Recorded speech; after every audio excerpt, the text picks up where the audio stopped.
Hello, I wanted to make this quick video showing some input changes to have a better experience playing Deadlock with an Xbox One controller.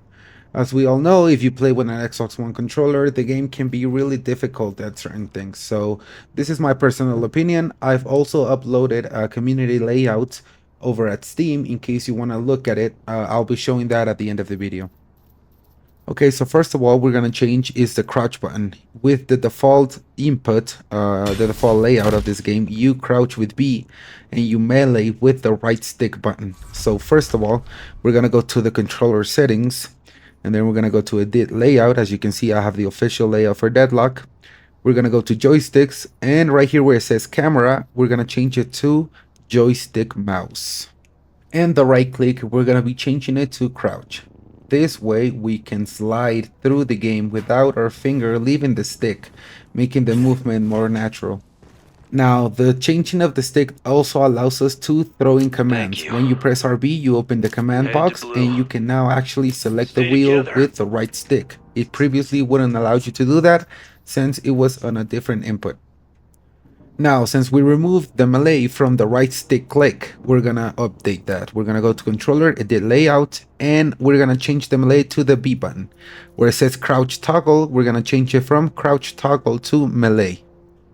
Now to melee, you're gonna use the B button, which feels way more natural than the stick, and the right stick, we're gonna be using it to slide. Now to the biggest issue of playing with a controller is the sensitivity. As you know, you either move it too fast or you move too slow, making it either harder to aim or harder to move.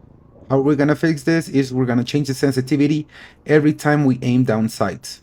How do we do that? We go right here to action sets in the controller settings, and then we're gonna add a layer, and you can add any name. I'm gonna add slow-mo aim just to make a reference and confirm.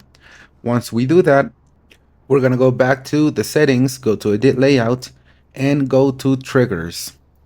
Right here on the left trigger behavior where it says add command on full pull, we're gonna add a command, we're gonna go to action sets, and we're gonna select hold action set layer.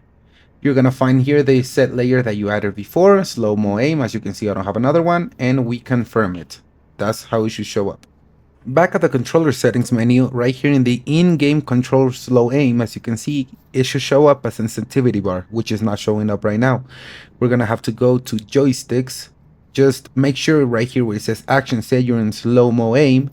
Go to joysticks, go to the right joystick, which is the one we're updating. Select the gear once again where it says joystick mouse. And where it says mouse sensitivity, you're gonna place it to whichever you like. So right here, you're gonna see, I personally have it at 165. So I'm gonna place right here 165. And for the in-game controls, the normal ones, the default is 275. So I'm gonna change it back to 275. That way it's the default speed. And for the final test, as you can see here, we move normally without aiming, and once we aim down sights, the sensitivity slows down dramatically. Basically, what this is going to do is going to help you hit your shots with more consistency when you're aiming down sights. And when you're not aiming down sights, you're going to be able to move, basically do a 180 or a 360 without the issue of having your sensitivity completely slow down just so you can hit your shots. That's basically it. If you have any tips personally, or if you have any questions, please leave them down in the comments below. Thank you very much for watching. We're always trying to learn better ways to play this game with a controller.